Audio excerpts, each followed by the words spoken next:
پیشمان میکنه. اونه دیگه بچه ها دیگه من خفت گرفته. دیگه من خفت و تفت همه رو با هم گرفته، اینا رو برمیدارم. من الهی من برای پدرم بمیرم. همیشه میومد کارنامه رو بگیری شرمنده بود. اصلا یه اون عجزی تو اون چشمات بود. اصلا من نگاه میکرد یه خارتوستری تو چشماش بود. عادل مرجع، ما مرجع عدس. اوه یه چیزایی من نمیدونستم. من فکر کردم این خورجینه. دار یعنی چی؟ دار درخت ما، یعنی ما هنه ننم دار میشه درخت. خانم اکبرزاده عزیز بگو دستکش شو بری ببرم بخواد بدونی دستکش اصلا نتنم کار انجام بدم. چطورین؟ امیدوارم که خوب باشین. من که دیگه مشخصه خیلی شادم. آنباکس داریم. یکی از دوستای یوتیوبی عزیز من داداش یاسر گل برام هدیه فرستاده از شهرشون. تو ایران زندگی میکنه، لار سمت جنوبه. برام هدیه فرستاده و من دیگه نمیدونم چی بگم، چقدر من بگم شرمنده این محبت‌های شما. اینکه وقت میذارید ویدیوهای یوتیوب رو نگاه میکنید برام یه دنیا ارزش داره. این کارا فقط منو شرمنده میکنه بچه‌ها. نمیدونم توش چیه. بریم با هم بازش کنیم. ذوق داشتم، هوا هم عالی آفتابی. میخوام با عزم برم دوچرخه سواری قبلش، ولی اینو بازش کنیم. بنده خدا زحمت کشیده، کلی هزینه پست پرداخت کرده. آدرس هم حالا تا یه جایی نوشته کامل. امروز از اون تیپاکس زنگ زدن گفتن که آدرستون کامل نیست، خودتون باید بیاین تحویل بگیرید. واقعا دیگه به معنای واقعی نمیدونم چی باید به این پست لعنتی بگم. خلاصه هیچی. عادلم امروز ماشینش خراب بود، برده بود تعمیرگاه. دیگه منتظر موندم که عادل کارش تموم بشه بره برام بسته رو بگیره. فقط یه چیزش رو میدونم بچه‌ها، بهم گفته بود که آب لیمو گذاشته، همین. حالا دیگه بقیه‌اش رو نمیدونم چیه. بریم با هم بازش کنیم.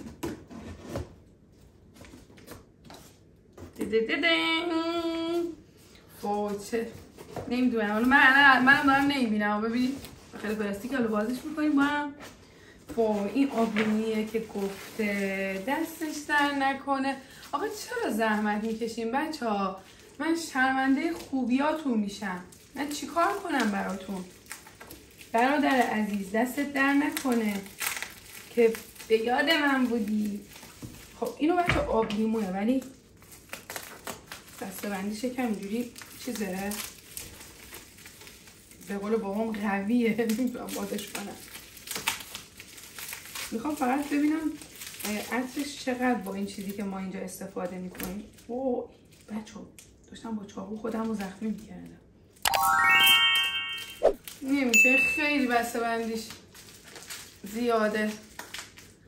مثلا بامپیچی کرده که نریزه دیگه، حق هم داره.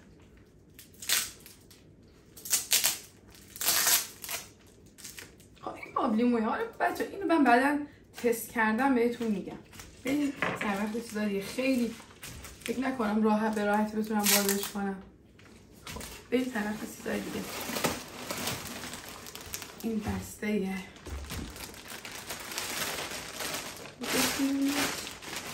داداش تو چی کار کردی با خودت؟ ببین چند تا پلاستیک داره. خب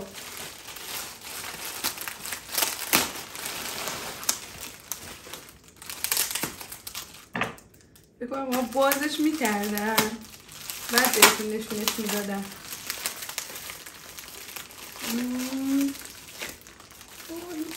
مسخطی. وای دست در نکنه. مرسی. اینو دیگه باید سیمین بیاد تست کنه چون عاشقشه. 2 تا هم 3 تا هم گذاشته. وای برادر عزیز چرا انقدر زحمت کشیدی آخه؟ ممنونم ازت. خب یه دونش مال سیمین از همینجا اعلام میکنم. خب این چیه؟ بچه ها نمیدونم اینا چیه. شاید ارده میگن. ارده، آره این ارده است. وای برام ادویه فرستاده، ادویه بحرینی که حالا بعد ازش میپرسم برای چه غذایی میتونم استفادهش کنم.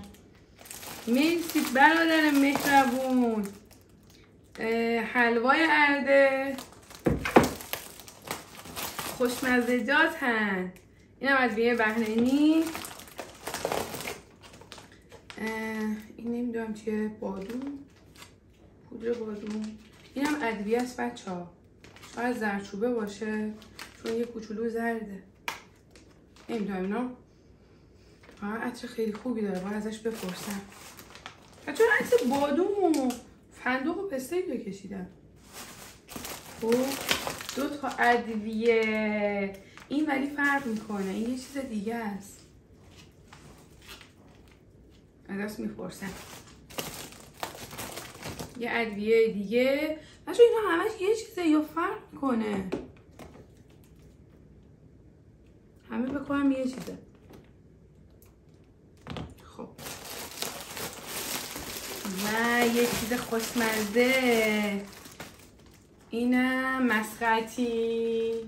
دست در نکنه، خیلی زحمت کشیدین که به یاد من بودی، خیلی برام با ارزشه، ممنونم ازت.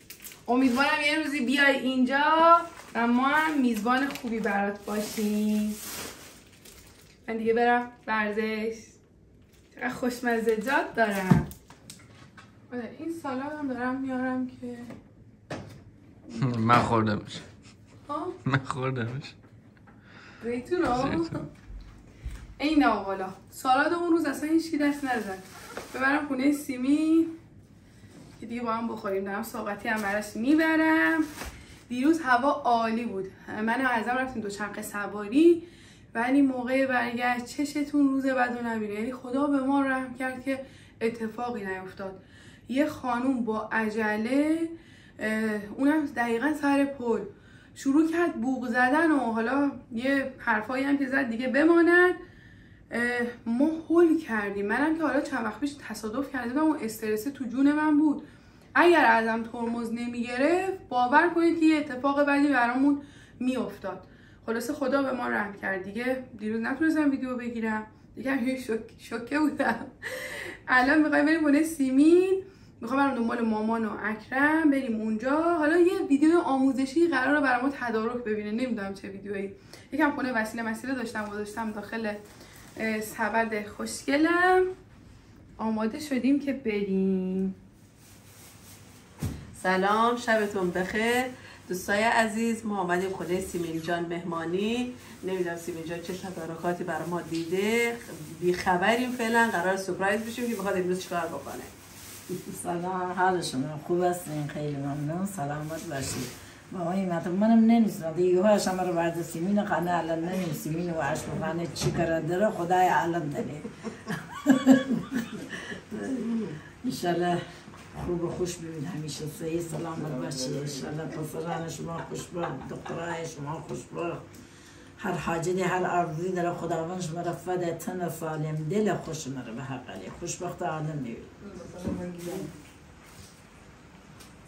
با عرض سلام خدمت بینندگان و شنوندگان عزیز، امروز در خدمت شما هستیم با یک کوکوی سیمین پز. البته این رنده است. حالا درسته کلاه ندارم آشپزی، چی بکنم؟ میتونیم با کلاه حمومم شده قشنگ سر کله را بگیرید. خب مسائل مورد خوبی جای بابا جان، جانی ما بیمیرم. میبینه آقا جان که نیسته. امروز کمک دستی آده. آقای آفرین عادل کمک دستی آده برای چی موقع بشدیم فعلا در جریان نیستیم. ولی اون کلاه جراحی، کلاه همون، کلاه آشپزی. دخترم دستکشای منو بیام. اصلا بدون دستکش بچه‌ها کار نمی‌کنم به هیچ عنوان. وسایل دخترم پوسکن نداری؟ نیش نبوده کارده. پوسکن نداریم. خانم اکبرزاده عزیز بگو دستکش بری ببرم بخواد بدون دستکش اصلا نتنم کار انجام بدم. خب میخوام پوس کنیم. نه بابا تو یه روز اومدی خونه ما مهمانی گفتی ماست نمیخرم خریدی. نوشابه، خیلی مسائل برای من بچه ها آوردن. خیلی اینجور مهمون خدا زیاد کنه. البته همیشه پدر و مادر که میان خونه بچه‌شون دستشون دراز نمیشه برای خوردن، وسایل یه ذره میارن. خورما بدید یادت با ماست قرار بود دیگه ماست با خورما گفته بودن، والله هزار گفته بودن ماست با خورما بیا. ببین بفرمایید خواهر. دست شما داره دستکش حتما با کلا ست دستکش با کلا ست. میدونی اصلا برای کار حتما دستکش بچه‌ها بپوشید. آرام دیگه خواهر. دستکش ها بپوشید. دستکش حتما باید باشه قرنی. کلا میم رایه. کلا خوبه. آره. خب. بقول آقا عادل راست می کلا جراحیه. از که من خواسته چه کنی یه جراحیه. بریم به جراحی. خب بچه‌های عزیز، ما برای کوکوی سیب زمینی رنده شده یک مقدار سیب زمینی احتیاج داریم. اگر این سیب زمینی زیاده ولی چون خراب توش داره، من به منظور خرابی یک مقداری زیادتر گذاشتم که ضایعات رو بندازیم دور. تخم مرغ، فلفل آسیاب شده البته، زرچوبه، آفرین، و نمک. چه نمک کم خواهم. نه ابن نداره ما اونجا فگیفتم ولی بودم بعد تمام به دفعه بعد خالی میکنم توش. خب ما سیب زمینی ها رو رنده میکنیم. نه بجود اول پوست میگیریم. خب ما سیب زمینی ها رو اول پوست میگیریم بچهای عزیز، بعد اینکه اینا رو رنده میکنیم و بعد دوباره در خدمت شما هستیم. و اگر میبینی سیب زمینی زیاد مهمان داری، حتما یک غذاساز داشته باشید که بریزیم توش. البته ندارینم ام نداره، همین رنده هم خوبه، ولی من از اون جایی که دارم برام کادو آوردم، خونمونو که درست کرده بودیم، اینو خانواده شوهرم به عنوان کادوی خود اینو برام آوردن. اینو خوشبختانه دارم. خدایش سوالی داری چون عیسی؟ اما خیلی میدونیم که شما چطور سیبزینی پوست یه کوکوی مامان تو دنی من یه کوکوی من چکنم که چم کوکویی که من چکنم طول ندنی. قدیم ما کوکو سیبزینی رو میپختیم، بعد این رنده میکردیم، یه دونه پیاز سفید میریختیم. خیلی فلفل، اینم خیلی قشنگه، اینم خیلی خوشمزه. خیلی بار توی آموزش بده ان شاء الله. تفای دیگه اون خونی ما باید باشه. تفای دیگه عمل این میپیل آقا جان چه نوردی؟ پیل آقا جان اصلا نه ما رای با ما خیلی خوشحالم. اما نمی‌سیم خیمه بایم. واقعا من سورپرایز کردی، واقعا خوشحال شدم چون من میدونستم که ستاره جون زنگ زد به من گفتش که میخوام با بابام به من افتخار بده و اینکه اصلا انتظار ماست رو نداشتم چون گفت من تا 5 بعد دیگه اصلا نباید ماست بگیرم بیارم خونتون، ولی گرفت. میدونم اینا پدرم گرفته برای من. دست در نکنه بابا. ستاره گرفت. اصلا خرما رو چرا نگرفتی؟ من بچه‌ها شما نگفته بودین ماست با خرما یه جعبه درست کن. چرا نگرفتی؟ من نگفتم بگی. شب تصور به من واقعا تو این وضع زیاد چیز جالبی نه. نداشت. خانم توی کارا بگو اما این شب باید قرص بخوریم بیشتر نیست. ساعت 8:30. بچه‌های عزیز، پس سیب زمینی و حالا من خیلی کوکو بلدم. حالا من خیلی الان چون یهو اومدم من دیگه اینو میتونم به شما بگم.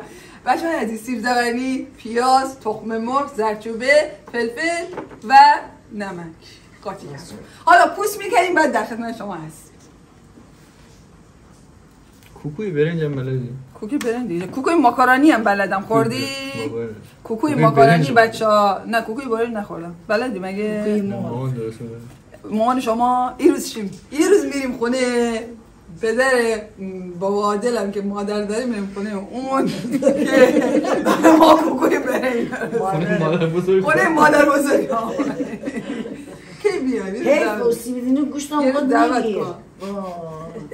اما ماما من بخوام یواشتو بگیرم بعد شما فردا صبحانه بخوریم مامان جان. بچه‌های عزیز، من یه سری دوستا به من گفته بودن که من از کلمات گیلکی خوشم میاد. من الان یه سری کلمات گیلکی من آماده کردم، بذار دستم میذاره خالی بشه از عادل بپرسم ببینم تا چه حد بلده. دار یعنی چی؟ دار درخت ما، یعنی ما حد ننم دار میشه درخت. اگه چیز دیگه خیلی بگو. تو میدونی کونمان یعنی چی؟ دیگه مامان جاده وای چه کونمان یعنی چی؟ دنی چیه؟ من خجالت می‌کشم. چرا عادل جا کونمان میدونی چیه؟ دیدیم جان دادن چی میشه؟ نه آقا آفرین به میخواخور چی میشه منم واقعا نمیدونم. خشتک شلوار بعضیا خشتک‌های شلوار خیلی بلند میپوشن. آفرین. بعد سیمین جایی تو خیابون احیانا اونا رو بریم میگه کنومان اینا پایین. حالا یه مثالی بدم چون نمیدونی اینا. ما حالا مثلا گفت فلانی دی کنومان گاف داره. این خشتک گاف. آفرین یعنی گاف زیاده. یعنی کنومان بچه یعنی گاف یعنی صحبت. مثلا دنی آره کنومان گاف. حالا کنا چی به؟ آفرین مثلا در یاده اون موقع تو همیشه باید گفتی همیشه هستی کنه گاف زنه یعنی چی؟ یعنی برعکس آفرین نصر نکنم یعنی برعکس نه نصب و گاف آره حالا یه سری دیگه بچه ها داریم گاف بعد من اونا جملات گلکی رو به شما میگم دستم بند سطل چیه؟ سطل ویدیره به سطل دماغی سیمین دوباره بگو. ویدره به سطل. ویدره به زبان گیلکی میشه سطل. خانمای عزیز سطل میشه ویدره. آفرین. مغنی من بگفتی آفرین. بله. آخه تو همی زاییه.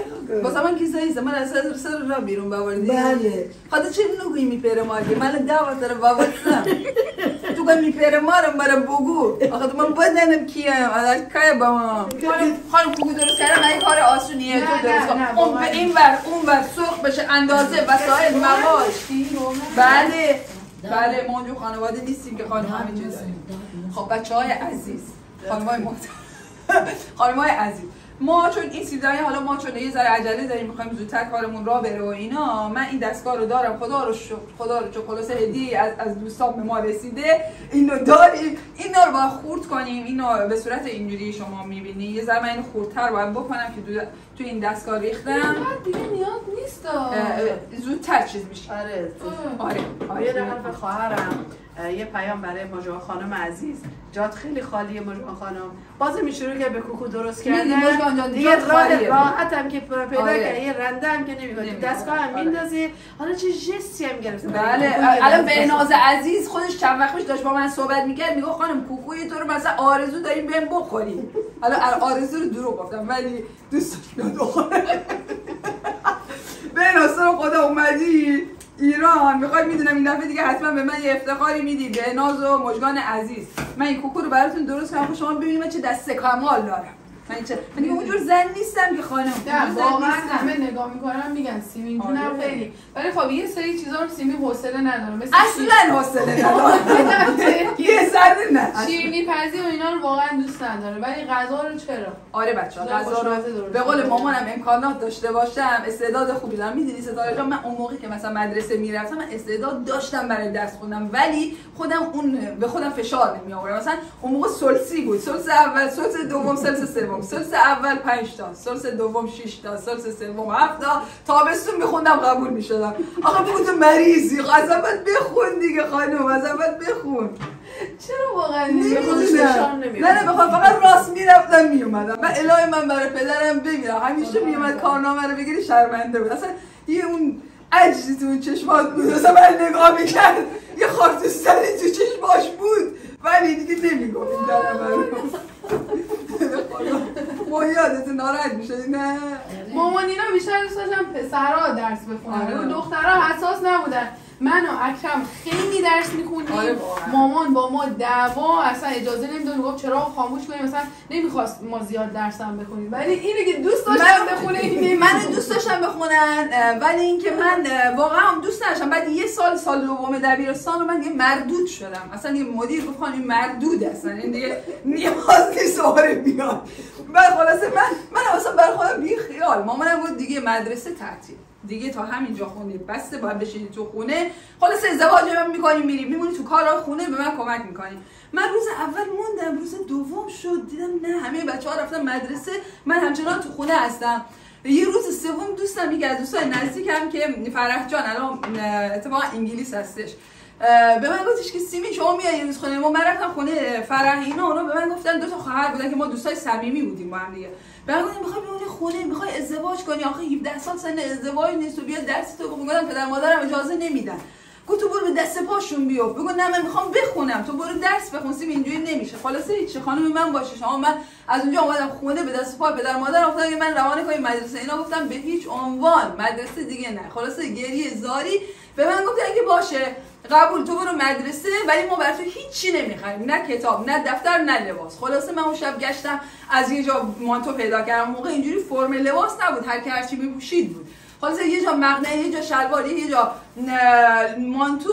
رسیدم به دفتر و مداد دیدم هیچی ندارم. خلاصه ستاره یه دفتر داد، محمد مداد داد، علی نمیدونم بسیار به من داد. خلاصه یکی اینا رو جمع کردم با کتابای سال قبلم رفتم مدرسه. از قضا کتابا هر چند سال تغییر میکرد. اون سالی که من رفتم مدرسه همون سال تمام کتابای دوم دبیرستان تغییر کرده بود. دیگه کتابای قبل نبود. خلاصه من مامانا گفتن کتابم نمیخریم برای تو. خلاصه من رفتم چیکار می‌کردم؟ مجبورم کتابای بچه‌ها رو از قبل بگیرم، یه روز قبل کتابا رو وارد دفتر بکنم، بعد دفتر رو ببرم که هم روز درس دارم مثلا بخونم.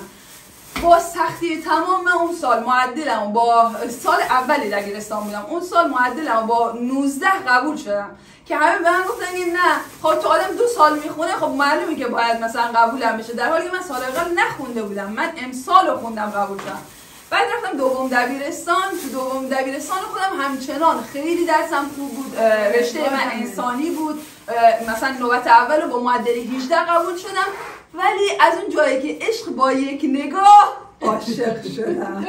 عاشق شدم و اینکه با مسعود آشنا شدم. مسعود رو 6 ماه میخواستم، 2 بار تلفنی حرف زده بودیم، همین تمام. موقع امکاناتم نبود.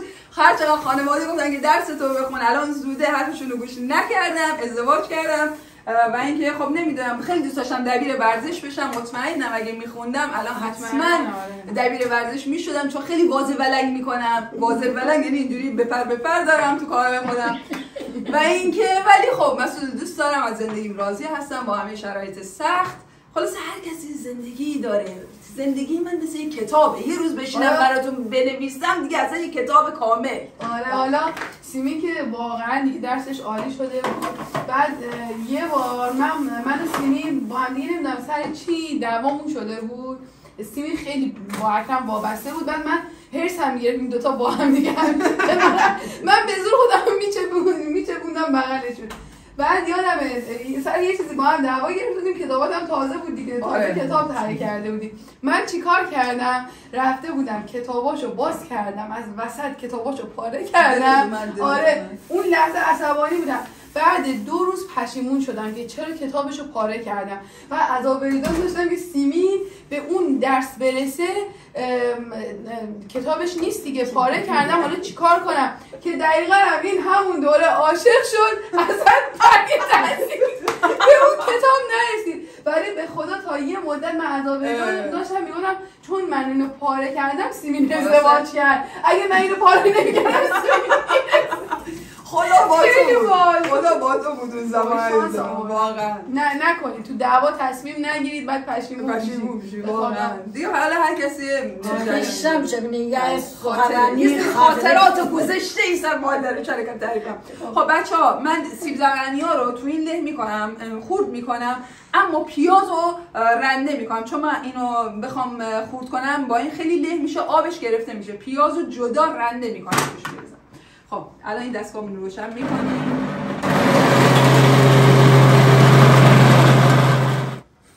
بچه‌ها اینو سیب زمینی‌ها رو گذاشت داخل سبد، آبش اینجوری گرفته شد.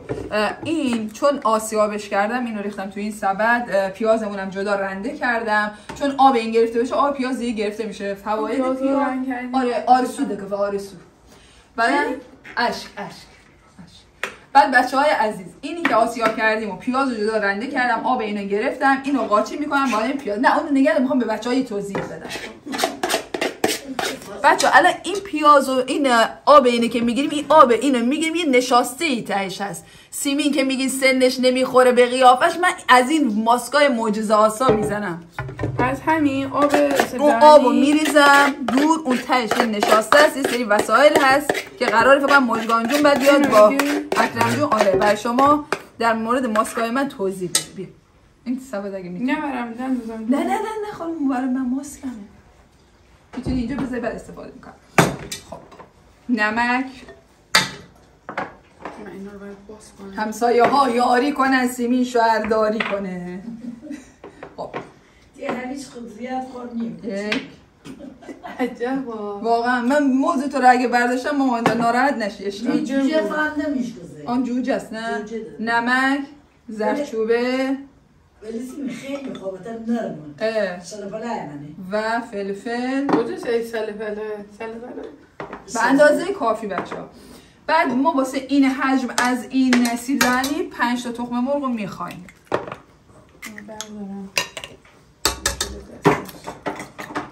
بچه ها من خیلی اصلا بهداشت دارم رعایت میکنم و دست کش، کلاه، نمیدونم چی اینا رو عمل خوشحاله. بچه های عزیز بگین که چقدر موافقین با من. اینا کوکو رو کم میدونم خانم. الان میدونی همین چه گرفتاری داشت 2 ساعت وقت من گرفته. کوکو کنه جوابیم مبینه عزیز.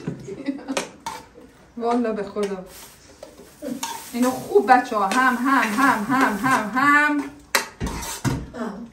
والا هم میزنی قشنگ مواد توش به هم این عروسی را بره کوکو. تو دونه دونه درست میکنی یا کف تابه؟ میخوام کف تابه پخش کنم. ما به اون این مدل کوکو میگیم کوکو پیتزایی. کوکو پیتزایی چون پهن میکنی من گیر میارم. منم باورم شد. نه 2 مدل داریم مثلا نازک. بعضی نازک مثلا مثل کوکوی اون پخته مثلا اینجوری میذارم ولی ما پخش میکنیم تا توی مایتابه به اون میگیم کوکو پیتزایی بچه‌ها. با کلاس هم هست یه اسم اونجوری.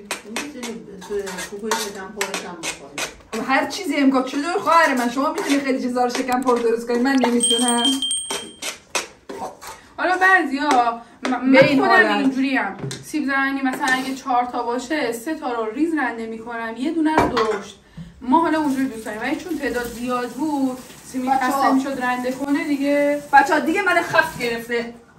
دیگه من خفت و تفت همه رو با هم گرفته اینا رو برمیدارم.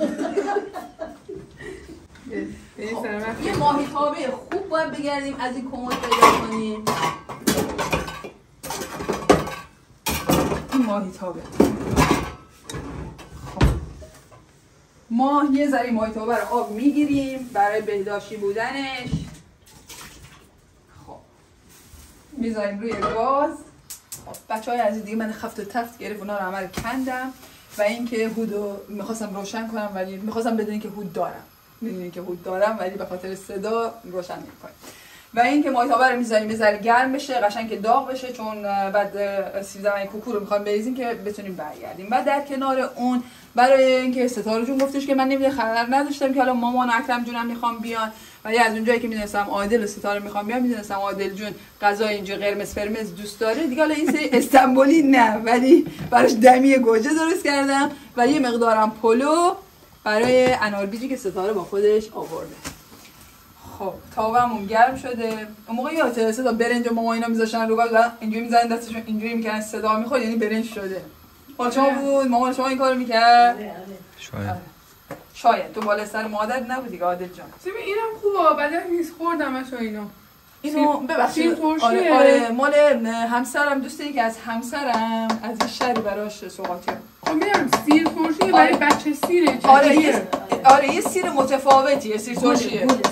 گل سیر آفرین خواهر من سیری که اون سرخی سیر بنه یه همچین یه اسم داره. آره اسم بخصوصی داره برای ولی همه سیر ترشی رو دقیق نداره. خب به علاقه داریم یا نه؟ بابر به حال خودش رها کرده. نه تابه میخوام گرم بشه دیگه خانمی گرم بشه تابه. قاشق خدا رو آورد. قاشق عادت چیه من موقع بچه بودم فکر می‌کردم قاشق خدایه همیشه اینجوری فکر می‌کردم گفتم مال ما کوچیکه. سیمین اجازه بدونه یه بار دادونه عملیه. آره ما اونجا اون خونیم ده مامان من خون فکاشه. خب ما اینو با اجازه شما بچه‌های عزیز بسم الله الرحمن الرحیم پای می‌ریزیم توی مایتابه به اندازه که تابمونو پر کنه و یک نواخت پخش می‌کنیم. یه دونه‌شو واسه من نازک درست می‌کنی. چشم شما هم بفرما. دفعه دیگه با خورما میای؟ درسته میگه.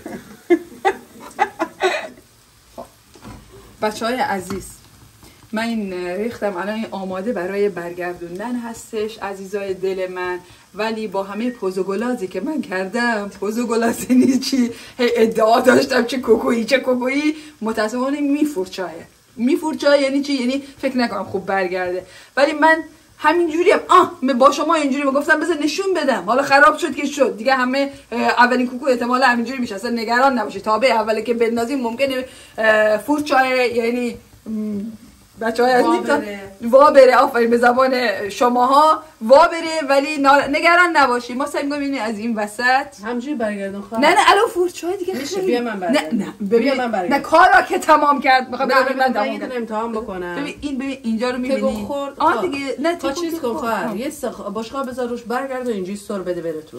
بشقاب هم میره توش. ببین بشقاب. نه نه آره سینی گرد نداری. سینی گرد نداره. به نظر شما اینو بذارم روش بعد اینو نه اوه چی کار داریم؟ ما یک از این پایین بیاد اگر بلکن بیا خواهر بیا بچه‌ها ببین نه به بچه‌ها نشون چه رنگی ببینید سعی کنید نظر هم دیگه استفاده کنید. از نظر هم استفاده کنید. خانواده همه به هم یاری کنید. سیمی کوکو درست کنید. کمک کنید سیمی. آره مادر قشنگ دیدم. میدونی خیلی الان میتونی اینو بده. آره ولی ببین خب میخوای تو که نظر رو دادی عشقم، میخوای تو هم بیاین اون کارشو انجام بدی. بس خب خدایا شکرت که ما رو روسیا نکنم این کارو نکنم به نظره. میخوای بکنی الان میتونی انجام بدی. بعد دیگه ببخشید نظر گفتیم بپرسم من سری بعد دیگه سرش نذارم دیگه برای دور دوم نمیخواد. خب بچه‌های عزیز این درست میشه بعد موفقیت. آره واقعا عملیات خورد می‌کردی اون لحظه خراب میشد. اینجوری راحت‌تره. یک زمانی هم نداره درست من کوکو رو خوب درست میکنم ولی خب نظرم شرطه. آره نداره. حالا این دفعه اول اینجوری میشه، دفعه بعد بچه‌ها خیلی راحت‌تر برمیگردن. آره همون بار اول درسته. خیلی میدونی گوجه شده شما گرون شده واقعا. میدونم گرون شده. این هفته من گرفتم 30 تومن آده گوجه.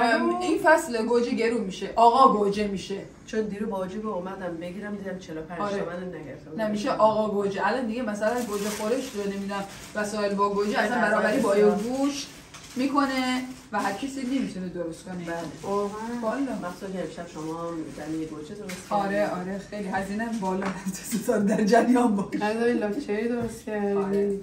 آره یه کلمه گیلکی دیگه میخوام به شما بگم. میدونی کون بکن یعنی چی؟ همه چی دارم توی این بخیل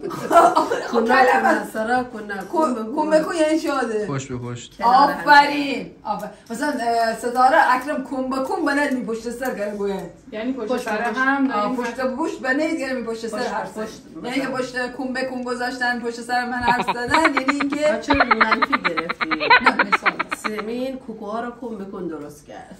کون بکن اینا چه کلمات گیلکی دارن. میدونی یالغوز یعنی چی؟ یالغوز نه هستی یالغوز آدمه یعنی مجرده تنهای. آره بی مسئولیتی بر دوشش نیست. دست سیمین اون آره چون سالاد هم آوردیم. سالاد آوردن بچه‌ها نونو گرفتن سالاد آوردن ماست و نوشابه نباید می‌خریدن ولی خریدن. من سپاسگزارم ازشون. اکرم از خدای باباجی برای من یه پلاستیک پرتقال محلی آورده چون که خیارا رو درست کرد. اکرم عزیز بعد از انداختن کوکوی اول من مسئولیت انداختن بعدی‌ها رو مسئولیت گرفته و اینکه گرد داره درست میکنه میگه راحت‌تر برمیگرده. زینب و هستی هم تو اتاقن دارن کار انجام میدن. زینب داره درس میخونه. آره هستی هم پیششه که تنها هستی میتونه الان یه آهنگ برای ما بزنه آهنگ؟ آره دیگه با هندرام یه تا یه حدودی بهش میگیم که بزنه. بهش بگیم که برای اینکه ما اونجا خانواده هنرمند هستیم اینو ببرم بهش میگم. بهش بگو تو میگی که ما همه از ذکری خرج بودیم. همه از ذکری خرج بودیم از جان چیه؟ بچه داره با مثل سگ کار میکنه. آفرین مثل سگ داری کار میکنی که این سگ زندگی نکنی.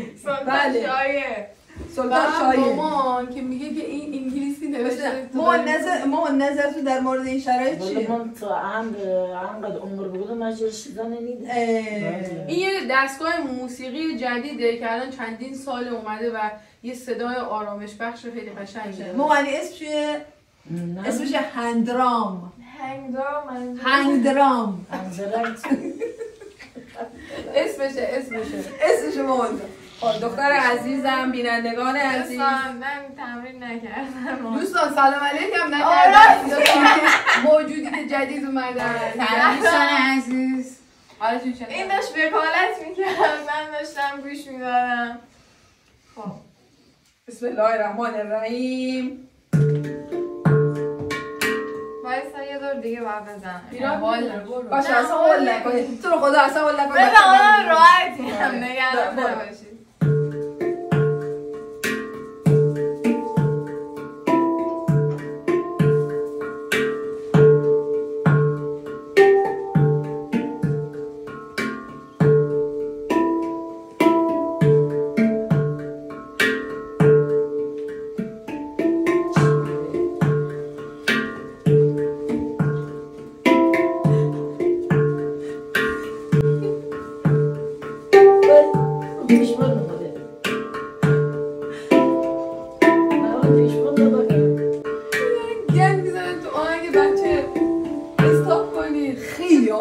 فوق‌العاده بود. تو بی‌نظیری. من تو رو در اوج می‌بینم مامان. خیلی عالی زدی. تو برای دو هفته از کلاس بچه‌م نرفته. ببین عشقم داخل اونا رو نباید بزنی. خانم داخل اونا رو نباید بزنی. یه انگشت. کوکشو به هم میزنی. خودشون غریب. بذار بهت بگم یه لحظه. ببین اصلا از این انگشت قرار نیست استفاده کنی. فقط از این انگشت. فقط.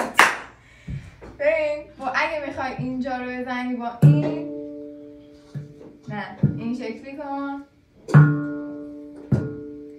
خانمی من دوست دارم آروم. بیا بلدی دوباره بزن، بازم بلدی یا همین آهنگو بلدی؟ دو هفته سالم نیست. آقا بده خود دختر داشت میزن. اگه اینا گذاشتن تو اوج خدا بزیم. دخترم تو خیاطی میکنی. دختر من میاد سوزنه رو برمیداره. آقا بخیل نباشی حالا نظر در مورد آهنگی چی بود؟ چی بود؟ از تیروی وابسته بود. نظری ندارم. تو آهنگ اهمیت الان عاشق صداقتت شدم. میدونی پیانو چقدره؟ من بالا دیگه نیزه اونی که اینجوری زنن خود چه؟ منم نمیدونم. اون پیانو من باید دو کلی هم بفروشم. حالا ما گذشته از شوخی خواستگارای عزیز، از دور و نزدیک، پیغام و پسغام، آهنگم بچه‌م بلده بزنه. خیلی هم حالا تو برو کوکوتو درست کن. بیچاره اکرم اومده مثلا مهمونی. بچه من پشت این بچه‌م تو داشتی میرفتی. من مثل کوه پشت این بچه وایسادم.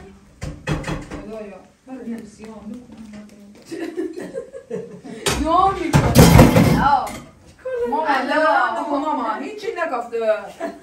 هیچی نگفته مامان جان.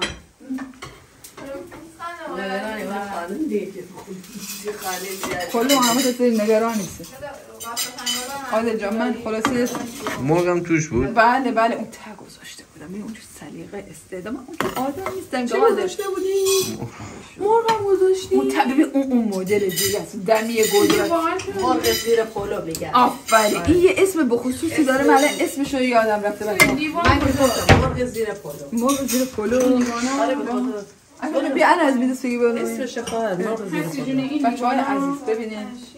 غذای خیلی اینجوری با سلیقه با استعداد اینجوری نرم دست گذاشتن که عادل پدر عزیزم دندون نداره راحت. اونو بذار اینجا مونده. نه اون کفگیر رو این بذار. ببین خواهردمی گوجه‌مو دیدی؟ بفرمایید. حالا پلوی بعدی یه ظرف بیا برای انار بیچ. برنج هستی داری یه بشقاب بیار. اون بشقاب صافال من یه بشقاب دیگه بهت میدم. میخوام این برنج رو بریزم. ببین اگه نمیدی راستشو بگو. میدم. بیا. وایسا یه دونه کفگیرم الان زیر بهم بده. خیلی گرفتاری اون ماده. چه سفره رنگینی انداخته. ببین چقدر همه چیز خوشگل مشکل شده. بله با اینو نگه دار. بیا اینو نرو عزیز من. آخه مادر تو تنها نذار. من خود ساخته باشم مادر. اینو بگیر. یه ظرف آماده حتما باید کمک داشته باشین تو کارهای خونه مهمانی بچه‌ها. کوکو رو ببرن. باشقابو بذار. این برای اناربیج اگه اینم برگرده آبرون حفظ میشه. نکش کف دیگا. زبان یا واقعا نریختم بچه‌ها. واسه این چه برعکسه. دوست داشت تافته جدا بافته. بیا اینم برو. یه ظرف بدی من اناربیج رو میریزم. خب اناربیج. خب مثلا این خیلی چیزش بد بود. چی؟ رو کشش جا خوب بهانه بود این همه زحمت کشیدی. خواهش می‌کنم خواهر کار نکردم که سفره رنگینی. والا شما نیست اصلا. جانم میگه شارژر داری؟ آره آوردم. دست ستاره جان در آره واقعا دست همگی خوشمزه آورد. دخترها بیان. چه سفره رنگین و زیبایی. میشه جان شما باشه. درسته دیر شده این نتیجه کار عالی بود. عالی بود. آره قشنگه. عاشق مامانم که با سالاد شروع کرده. بیا بچه شما بیا. خب شما بریم اون ور بذار عادل بیاد اینجا. نه ماست میخواد. آره شما هم بس اینجا پیشم هستی جون ماست میخواد. مامان جان همیشه منو برای چی برداشتی مادر؟ تو برای خود یه جوجه پوچه یه چیزی داری دیگه. چون دوست عزیز صداره براش یه شلپله آورد خیلی خوشمزه میخوای است. بغل کنم. نه ما گفتیم اگه تو بیای اونو ببینی میگیری. گفتیم صداره من به سیمی میگم بره اون شهرداری برای خودش ندارم. من بهش گفته بودم که لون نده یا برام میدی یا برای من میخری یا میام سر کوچه‌تون میشینم اونجا به هر کی ازم پرسید میگم من خواهر صداره هستم شلپله رو به من نده. اونا که نمیدونن چیه داستان شلپله صداره اینقدر قشنگه. حالا اونجا چقدر بهش سفارش داده بود که پیش سیمین زیاد توضیح نده بزن نگه که من دیگه خلاصه میام میبینم این هفته. برای اونجا خونه ستاره بود میگفت که وای ستاره الان سیمین بیاد اینم میگه برای منم بخر برای اون که تو الان توضیح نده. اینم توضیح داد. من الان امشب خوابم نمیبره. گرفتاری شدم من. عجب گرفتاریم. ستاره جون این سوغاتی و دوست یوتیوبی ما آقای یاسر عزیز از جنوب فرستاده لار و فوق العاده خوشمزه. هم برای تو آوردم هم برای اکرم جون. آقای یاسر عزیز دستتون در نکنه. شما چون قنداری من اونجوری نگاه نکن. چون قنداری براتون اینجا با هم می‌خوایم. دست نمیخورم شما. سه تا بود. اینم اگه من مزرعت بودم نمی آوردم با هم بخوریم. دست آقای یاسر عزیز دستتون دست آقای یاسر دست داشته نکنه همین که به بچه‌های من میده حمایت میکنه دستتون در نکنه. تنتون سالم باشه دلتون خوش باشه جیبتون پرپول باشه آرامش زندگیتون زیاد. از اونجایی که من خیلی شیرینی دوست دارم حتما دعای من برای شما مستجاب میشه. دستتون در نکنه. راضی به زحمت شما نبودیم. همین که ستاره جان ما رو حمایت میکنین برای ما از ارساقاتی خیلی با ارزش‌تر هست. با این حال بازم خیلی ممنون از محبتتون. صوفی جون عزیزم شما بر ما کرم فرستاده بودی. خواستم ازتون تشکر کنم. من خودم یکی از کسایی هستم که عاشق کرمم و ازش استفاده میکنم. دستتون در نکنه. ان شاءالله که هر چی که از خدا میخواین خدا همونو براتون محبت همتون. امیدوارم این ویدیو آموزشی سیمین جون رو دوست داشته باشید. بچه‌ها حالا ویدیو من صرفا محض آموزش نبود. یه سری چیزای طنز توش داشت ولی کلا من تو کار کوکو هستم. اگه امروز زجب شلوغ بود متوجه نشده حتما تو کامنت ها برای من بنویسید. من طرز تهیه رو برای شما دوباره توضیح میدم. حالا چه کوکویی بوده طرز تهیه دوباره توضیح کوکو دیگه کوکو دیگه کاری نه. هیچکی نه ماما به خدا دیگه دوستام نمیدونه. میگه سیمین جان والا همون کوکو رو من نمیدونم قلق داره عزیزم. یه چیزی تو قرار بود چند تا حروف گیلکی بگی. چند تاشو که ما بین چیز گفتم. آره یه کلمه گیلکی دیگه هم می‌خواستم. یه حالا مامان 100% برای ما لاسو چیه؟ لاس و خمیر. آفرین. عادل میدونستی؟ لاس گندمی ما درست میکنیم دیگه. مامانم خدا بیامرز من گندمی درست آره آفرین آره. آردر خمیر میکنه اونو میگن لاس. خیلی چیز خوشمزه ای هم هست که باش نون برنجی رو کفتار میدونی یعنی چی؟ کفتار یه حیوانه دیگه. نه فلان کفتار منه ولی نه حیوان. شبیه حیوان هست. یه حیوان هست اصلا اسمش کفتار. ولی بهش میگن عجوزه. نه اون به اصطلاح ما میگه کربلا عرقند مثلا اصلا نشونی فرقی نکردی مثلا زنه گفتی؟ سن بالا پیر. اون عجوزه بهش میگن ولی عجوزه به زبان عجوزه به عربی مثلا برای اون پیر کسی که پیر مثلا دوستان کفتار بهش میگن.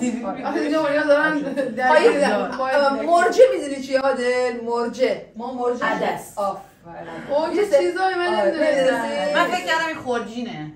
نه چرا اومد تو ذهنم؟